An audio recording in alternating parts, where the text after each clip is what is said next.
घोसी उपचुनाव को लेकर सपा ने झोंकी ताकत, मैदान में खुद उतर गए अखिलेश यादव। घोसी से चाचा भतीजे का एक साथ प्रहार, कैसे टक्कर देंगे ओपी राजभर। घोसी में सपा का जोर लगा के हिस्सा, बीजेपी को नहीं बल्कि राजभर को करारा जवाब देने में जुटे अखिलेश, खुद संभालेंगे घोसी में कमान। घोसी सीट पर हो रहा उपचुनाव एनडीए वर्सेस इंडिया गठबंधन के लिए 2024 के लोकसभा चुनाव से पहले एक सेमीफाइनल है। वहीं सूबे के सबसे बड़े सियासी परिवार यानी यादव परिवार को अपनी टेरिटरी के बाहर सियासी रसूख दिखाने का सबसे बेहतरीन मौका है। इसलिए इस उपचुनाव में पूरे यादव कुनबे ने अपनी ताकत झोंक दी है।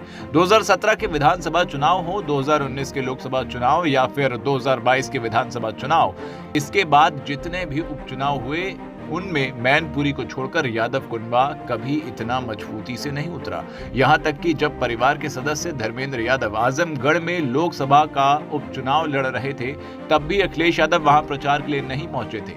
अब जब बात घोसी की है तो खुद अखिलेश यादव वहां जाकर पार्टी की उम्मीदवार के पक्ष में प्रचार करने वाले हैं। दरअसल इसके जरिए अखिलेश यादव कई सियासी संदेश देना चाहते हैं। घोसी में उपचुनाव की तारीखों की घोषणा के बाद से ही शिवपाल यादव लगातार वहां एक्टिव नजर आ रहे हैं। अब तक 2 बार घोसी का दौरा कर चुके हैं, वही डेरा डाले हैं, पार्टी के कील कांटे दुरुस्त कर रहे हैं। वही अखिलेश यादव के चाचा प्रोफेसर राम गोपाल यादव भी घोसी में ही डेरा डाला है। बीते 6 वर्षों में ऐसा मौका बेहद कम आया है जब अखिलेश यादव के दोनों चाचा कहीं चुनाव की कमान एक साथ संभाल रहे हैं।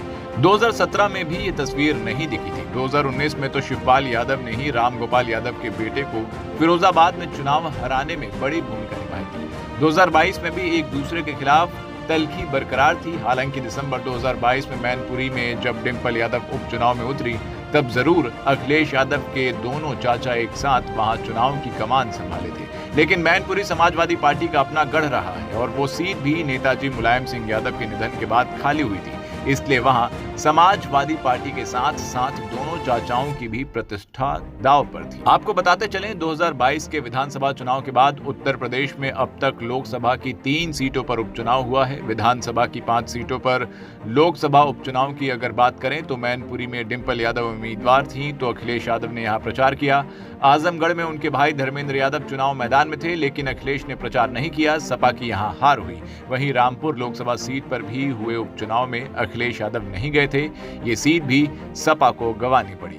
अब देखना ये होगा कि घोसी उपचुनाव को लेकर के नतीजे क्या आते हैं। क्या समाजवादी पार्टी को हार का मुंह देखना पड़ेगा या फिर वो जीतेंगे।